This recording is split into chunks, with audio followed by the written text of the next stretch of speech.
Mesdames et messieurs, je vous prie de vous réunir sur la pelouse. Nous allons commencer. Attention pour les couleurs.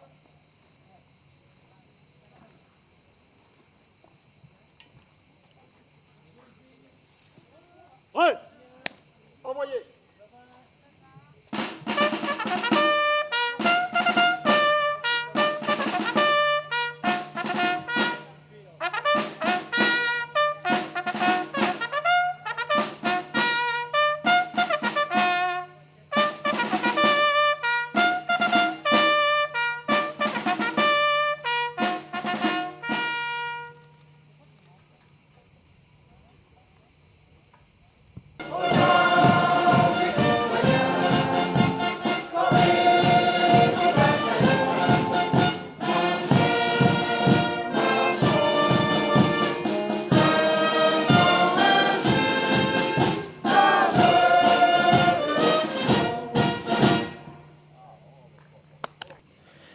J'ai souhaité cette année que Vence endosse fièrement et visiblement les couleurs bleu, blanc et rouge dont nous devons être fiers et qui appartiennent à tous les Français.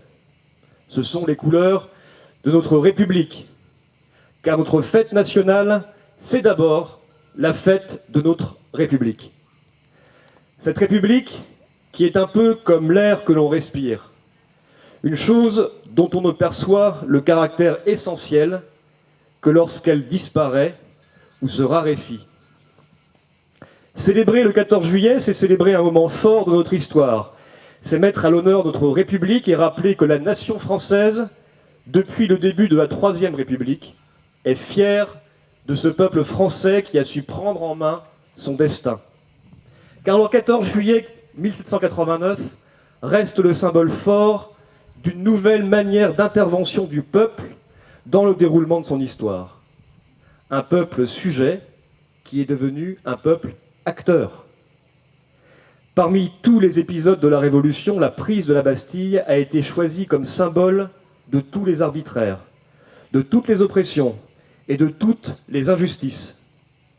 Le caractère festif de cette journée ne doit pas occulter sa dimension historique et l'immense portée que la loi du 6 juillet 1880 a donnée à cet événement marquant de la Révolution française en l'instituant jour de fête nationale de la République.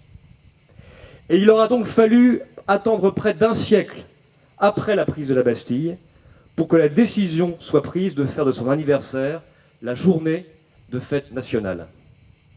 Cela doit nous rappeler que les idées défendues par les philosophes des Lumières qui militaient pour l'égalité de tous devant la loi ne se sont pas imposées aussi rapidement et naturellement.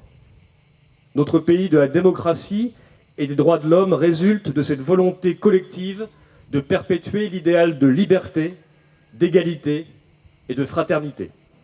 Une devise qui fait la grandeur de la France et porte son message de paix dans le monde. Une devise qui orne le fronton de chaque mairie, de chacune de nos villes et de chacun de nos villages. En ces temps que nous vivons et qui résonnent d'intégrisme, d'intolérance, de violence, d'invective et d'excès de langage, célébrer notre 14 juillet doit être aussi l'occasion de nous souvenir que nous disposons avec la République et la démocratie d'un bien d'autant plus précieux qu'il est particulièrement rare dans le monde.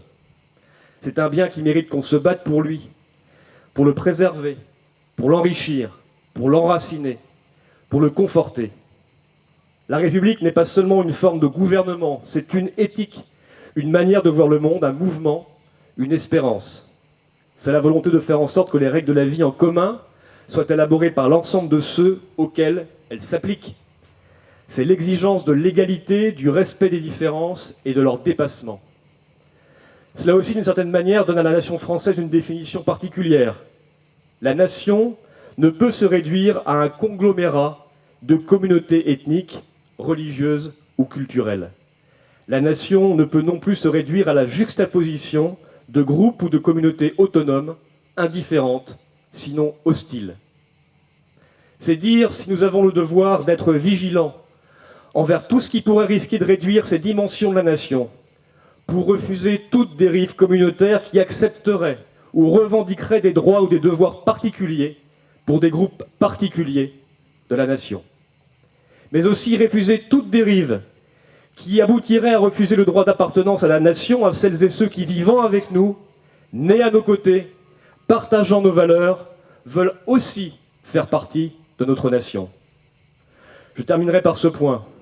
Le 14 juillet est une journée de fête, musicale et champêtre, parce que la fête fait partie de ces moments d'unité du peuple français quand elle porte le beau nom de fête populaire. Une fête qui rassemble dans le plaisir d'être ensemble.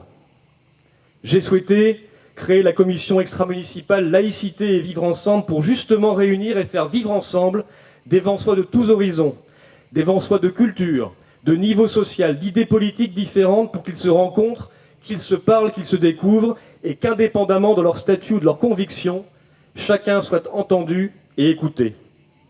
À la réussite éducative pour tous, pour compenser les inégalités, aux fondations d'une ville humaine et bienveillante où enfants défavorisés et personnes âgées, isolés ou démunis, cohabitent et s'enrichissent mutuellement. En lieu et place de la peur ou de la violence, nous souhaitons, sans angélisme ni naïveté, bâtir ensemble une ville d'espoir.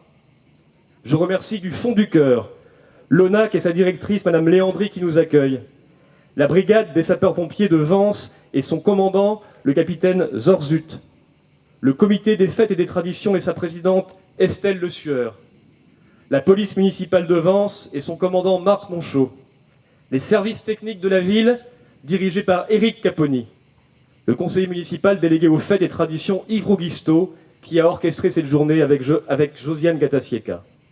À vous tous, je donne rendez-vous ce soir dans la cité historique superbement pavoisée pour l'occasion, pour clôturer cette vraie journée de cérémonie par un grand bal gratuit.